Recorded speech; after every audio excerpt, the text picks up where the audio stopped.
Hey, I'm here to report on another dream, and I'm going to ask you right out to please forgive me for any disorientation you might be sensing from me. It was, it's been a really weird day, and as I slept, it was as if I was being moved from, I don't want to say timeline, but almost as if it was a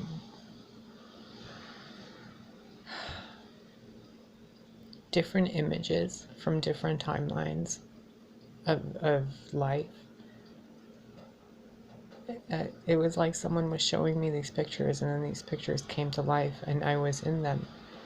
And then we moved to the next one, and the next one, and the next one, and I feel exhausted. And when I woke up, it's been raining and thunderstorming, and it just started quieting down. So I figure now is a good time because it was really pouring. Alright, let me get my bearings here.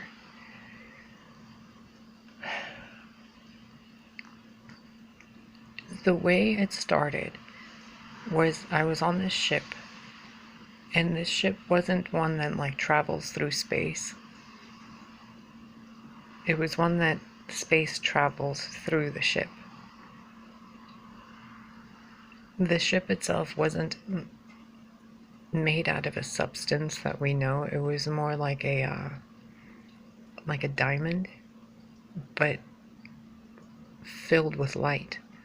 And once you are inside the ship, it's a structure almost as if you're on the Star Trek ship. But it had dormitories. It had like in high school, you know how you have the swimming area and the gym and the locker rooms? It had stuff like that.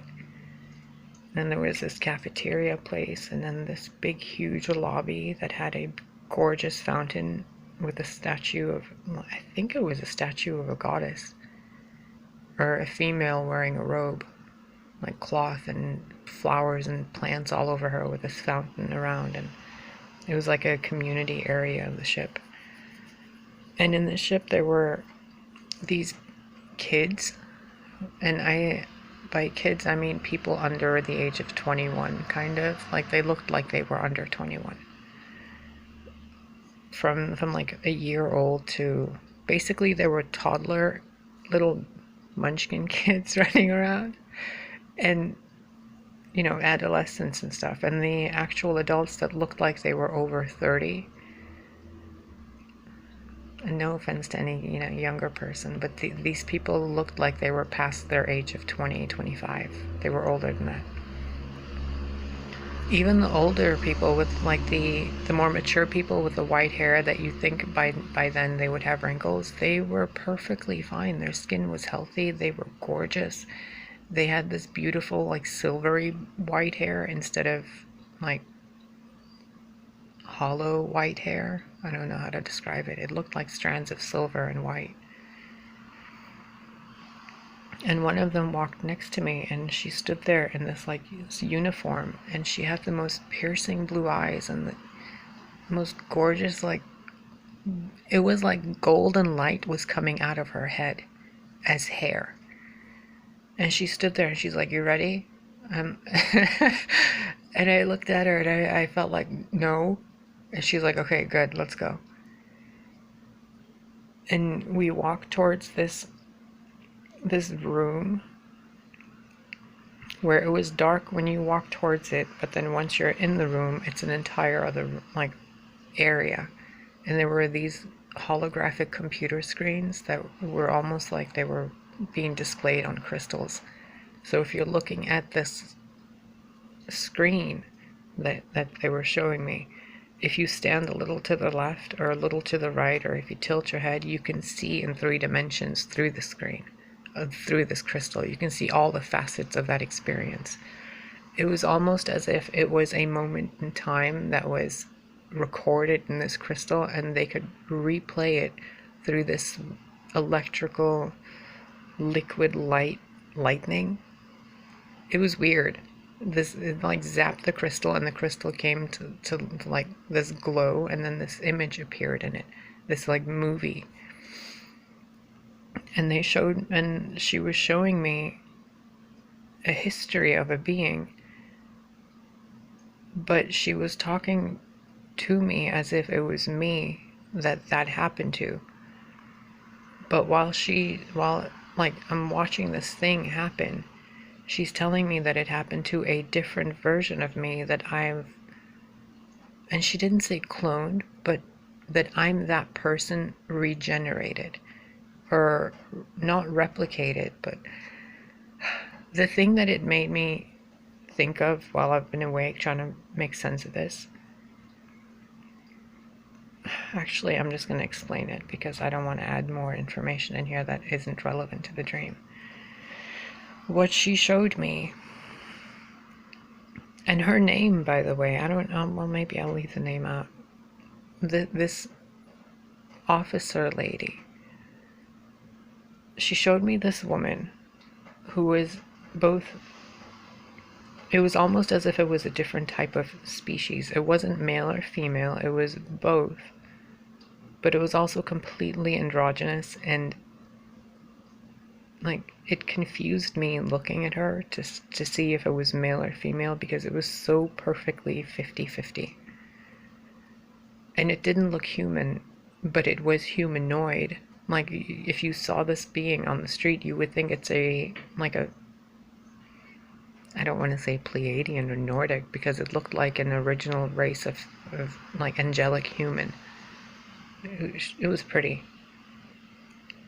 She showed me the story of this being that was on this ship, and this young woman, who she was referred to as a woman,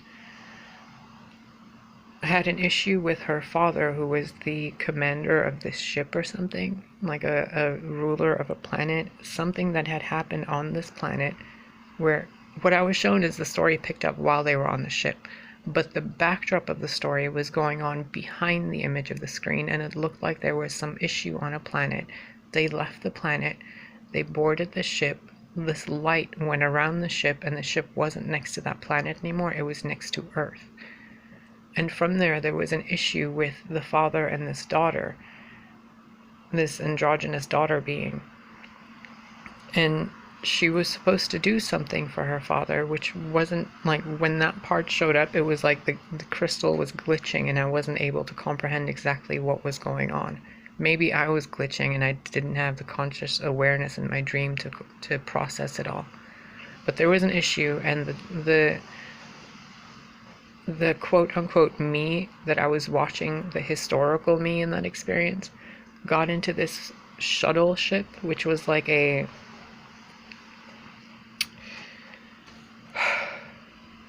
it looked like a geometric, you ever seen a Herkimer diamond?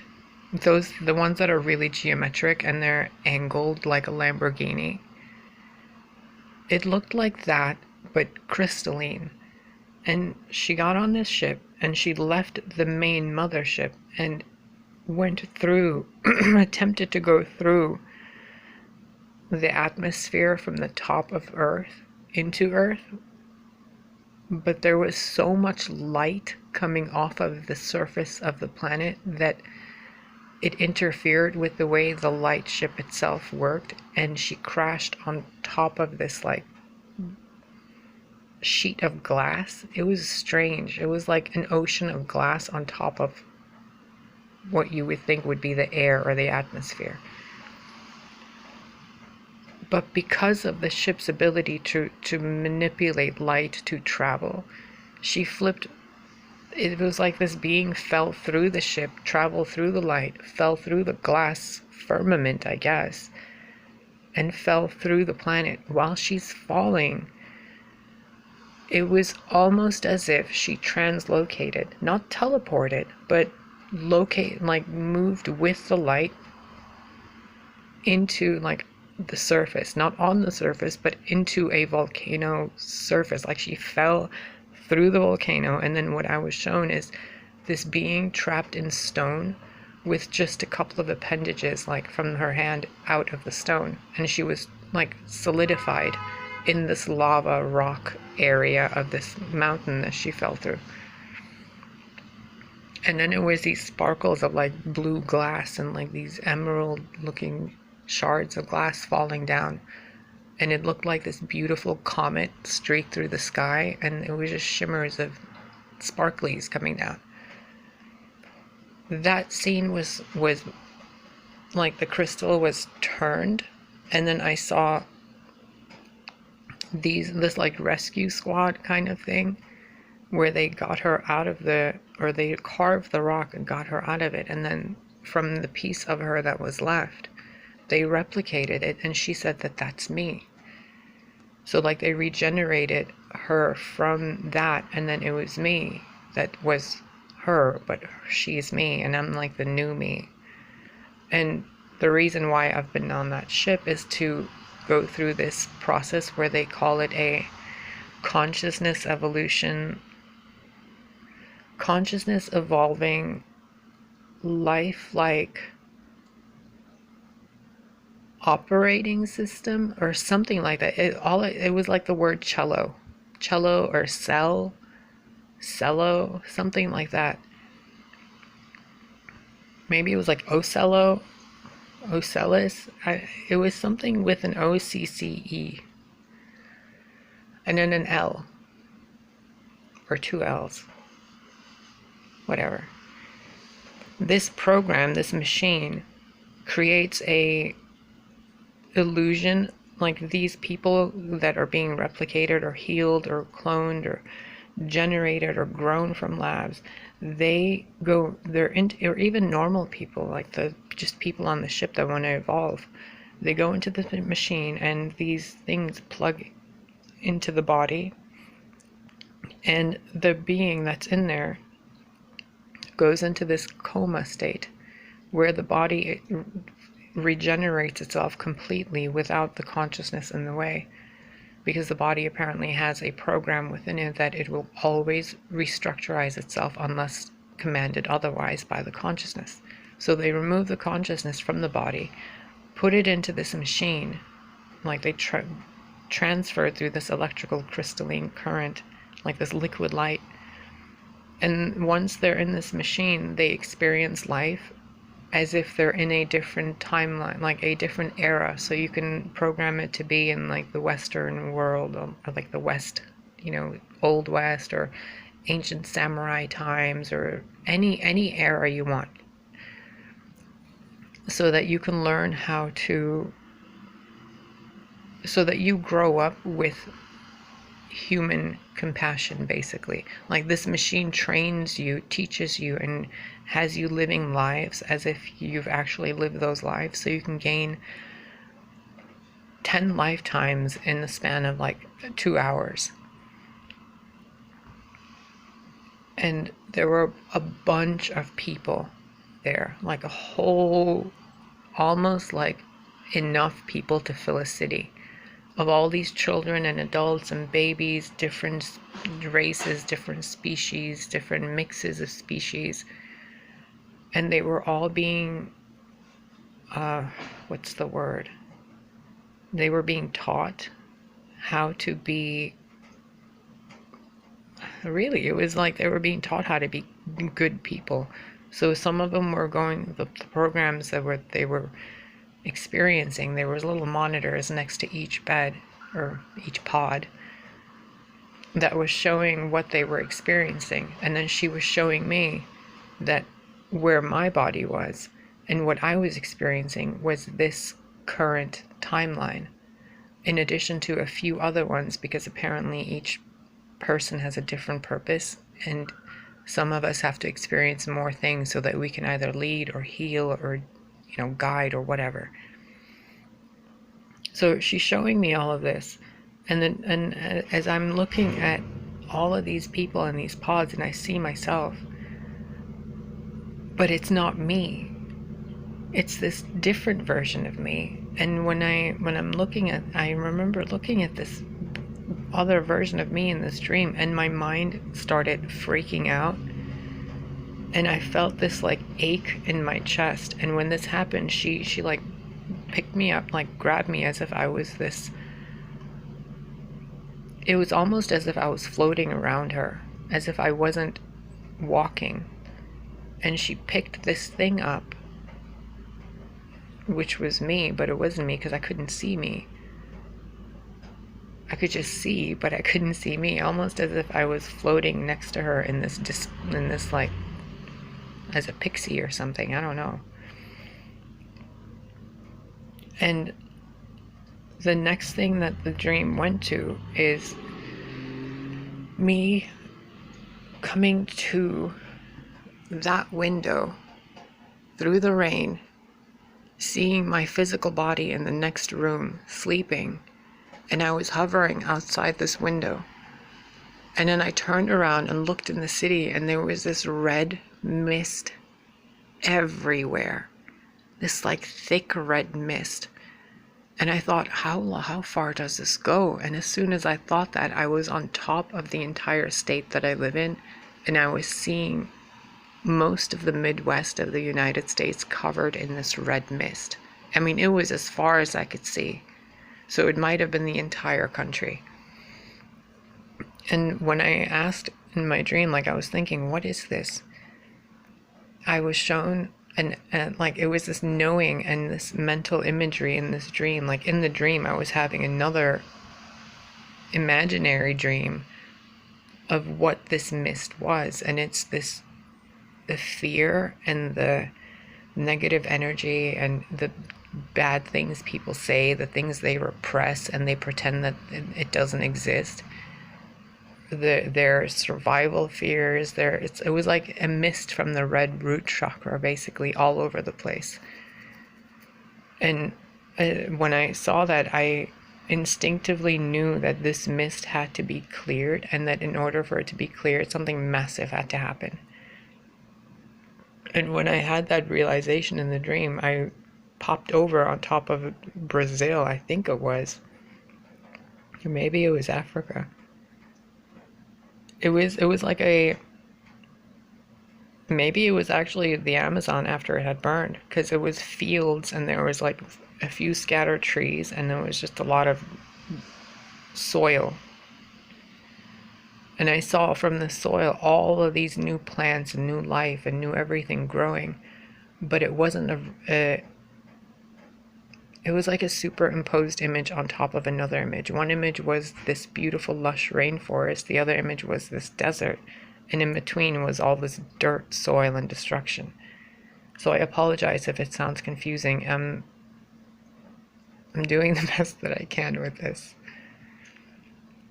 And seeing that continent, whichever one it was,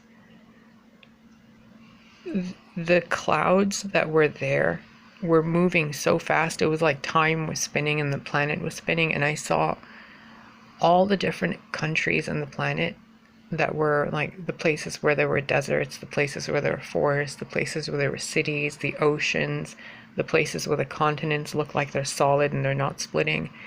Everything shifted. You know how they say the United States is a red state? The red moved somewhere else. The green colors moved somewhere else. The brown and the beige and the metallic looking colors all moved somewhere else. And then the lights went out.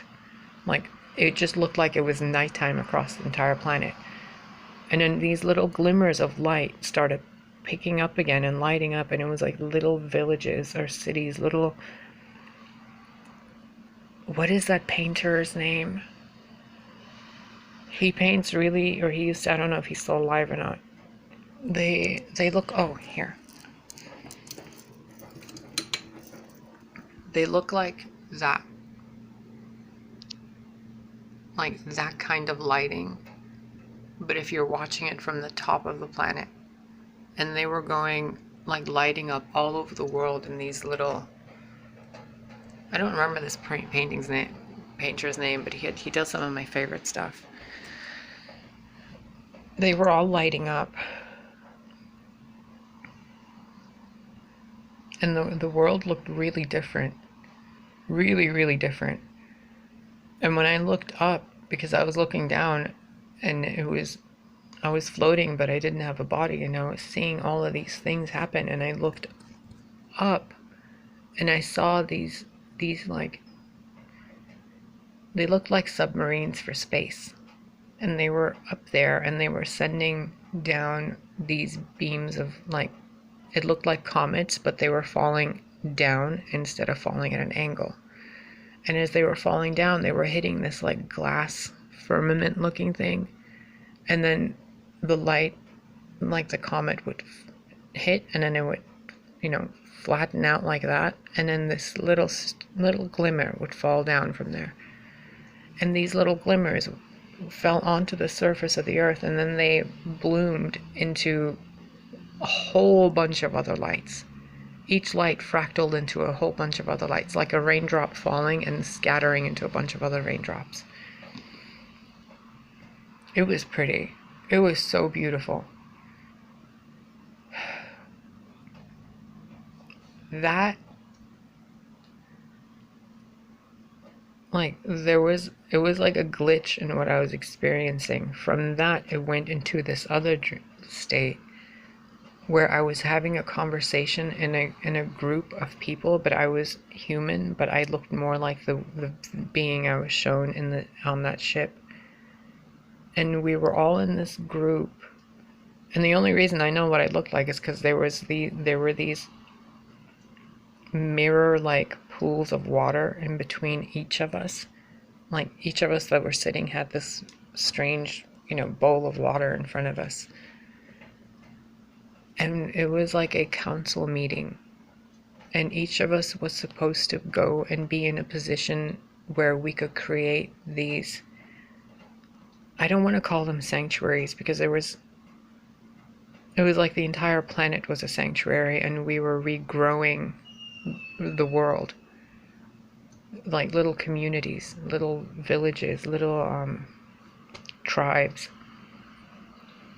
And there was no chaos in the world. There was no destruction. There was no, Armageddon type of thing when all of this was happening. Everything was really peaceful. It was almost as if everything was being divinely guided. It was amazing. There was no sense of fear in any of this. There was no sense of anxiety or anything. It was all like I was watching this beautiful movie play out, where time was being sped up and slowed down, and then I could see it from all these different angles. It was amazing. And in this council meeting, we were talking about, and I don't want to say who was in there, but some of you, obviously, like, if you're watching this and you're resonating with this, some of you were there.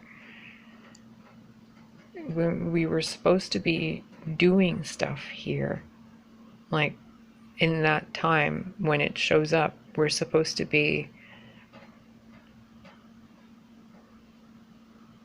this is going to sound really strange, but what we were talking about is that we are the seeds of the stars, and that we're supposed to seed the new star races on this planet.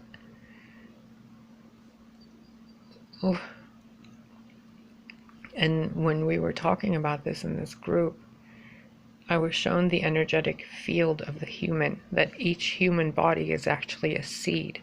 The skin and everything is the seed containing the light within, and once that light expands, the human and the energetic field, the torus field around the human, the meridians and all of that, expand into this star. Like, you become a living star. And from that, the evolution process goes on and on and on until you're like a planet. And then from this planet, you go on and on and on to become like a sun almost. And from that, you become this massive galaxy, and from the galaxy, you become a universe, and from the universe, it fractals back down to where you reseed yourself within the universe to create more life and more planets. Basically, you're immortal and eternal, and you're not gonna, like, you have nothing to worry about. Just be a good person. And the difference between, there was a difference that was shown. It was like there were two species I was being shown. One of them was these seeds of the stars, these like star being people, like Gaia or Mother Tiamat is one of those beings. She was like a person before that became this planet, and then she's on her own evolutionary journey. And we're going with her, and she has her own species on this planet, but they're different than these star beings. And these star children, or I don't know what the word is, I wasn't given the name. It was almost as if they thought I knew it, and I when I'm attempting to think about it and remember it, it just slips away. Like that little glimmer you see at the edge of your eyes sometimes, and it's like gone. There were different races, and in between these two races there was a third one that was interfering, that used to be incarnate, but then it became disconnected and it became a shadow race, kind of. And these shadow things were attempting to connect with Gaia's own children, but there was too much of a variance, because Gaia's own children were really more in tune with the natural world, whereas these star beings were more with the light and dark and creation and, evolution and science and energy, and a whole different aspect. It was like putting a shamanistic Amazon next to Spock from Star Trek. It was an interesting difference between the two. But these two beings, these like spacey beings, these like angelic spacey beings, and then these humanoid beings of the earth, which didn't look like any of us really. They looked way more saturated in color and life than the humans we have now. The humans we have now, or the people you see in the world now, they seem faded. Just like a mere, I don't want to say flawed, but it's like they're sick. They're not getting enough life or life force in them. Whereas the people I was shown that Gaia created originally were way more saturated in color. Their eyes were bigger, their hair was thicker, their skin was more saturated in color. Even the paler skin ones, they were more pearlescent. More like, yeah, like a pearl. And then the pink ones were more like pastel-y, and it was the beautiful shades of colors. Like everything looked like a painting with what she had created. So the whole thing that with these two beings, and I'm like, I got lost in the whole description of them because they were so pretty. The whole thing with these two species, and the third one, we were supposed to work together to get the shadow beings back into this realm so that we can move them out of this realm, because they're kind of stuck in this pocket reality where they like fly in and out of this dimension or this plane of existence to feed, and then they feed and then they plop in and then they plop back out. And they're not supposed to be there, because them being there is kind of like having a pebble in your shoe, which causes a disturbance in the energetic flow of everything. It's almost as if there's a parasite within the body. And this method is extracting the parasite without flushing it out, because the parasite is actually something that could be really beneficial if detoxified. I hope this is making sense, and I didn't even think this video would be this long. And there's so much more that was in this dream. And I guess I'm going to keep sharing this stuff with you guys, because I don't know. I've had really intense dreams my entire life, but this is a whole new level. Like, I'm not just dreaming, I'm actually really awake in these other places, but I'm in a limited state of consciousness when I'm there. Almost as if I'm repairing or being repaired. It was weird. It was very weird. But anyway, I seem to have this gift, apparently, of being... Maybe I shouldn't say these things. Oh geez Louise. I'm really connected with her. Like a lot, really connected with her. Apparently there's like beings who are an amalgamation or like a chimera race of beings of the original planet, like Gaia's children, and this like other race of beings who are on the ship. There's a mixture of races between them who are very rare because the genetics can't merge together, but some of them do, and it's the ones she picks. The planet's conscious, you guys. I really don't know how else to say this to you. Like, she's working with these beings outside the firmament, and I guess the firmament is a real thing. I don't know about flat earth or round earth, because what I see just keeps going. Like, it just keeps going. There was no end to this planet. I don't know.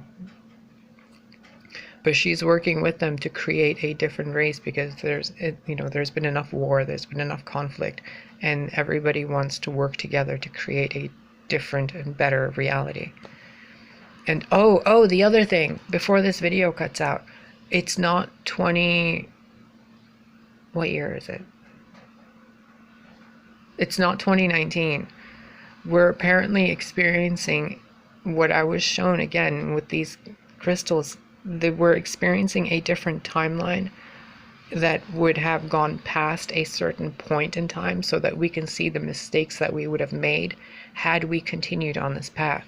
So the path we're on now with the current leaders and the current state of the world is going to completely shift because we're going to, like, the veil is going to be lifted and we're going to be made aware that it's not 2019. It's actually somewhere behind 2012, or even the numbers don't matter because the Gregorian calendar is all sorts of messed up. So we're not in the time that we think we are. It's some other time, and I don't know when exactly. So I'm gonna do some more, dream investigating and let you know if I see anything or if I'm shown anything tomorrow. But I'm gonna go because this video it usually cuts off around 33 minutes. So, okay, I love you. I hope this serves you. I hope it reminds you of something or that it resonates. I don't know. I'm just relaying messages for now until, I don't know, I feel like something's coming. Honestly, like something really big is coming, and I don't know how to word it. I'm uncertain of how to express it. It just feels like a pleasant anxiety. Like something's coming, and it's almost as if it's a evolutionary trigger. And we gotta be in this neutral heart state where we're more kind than apathetic or whatever. Jeez. So much. God, how do I know all this? Oh my God, I'm gonna go. Anything else I need to tell you? Of course there's everything else I need to tell you, but I'm gonna go. I'm gonna go. I love you. Take care of yourself. Bye.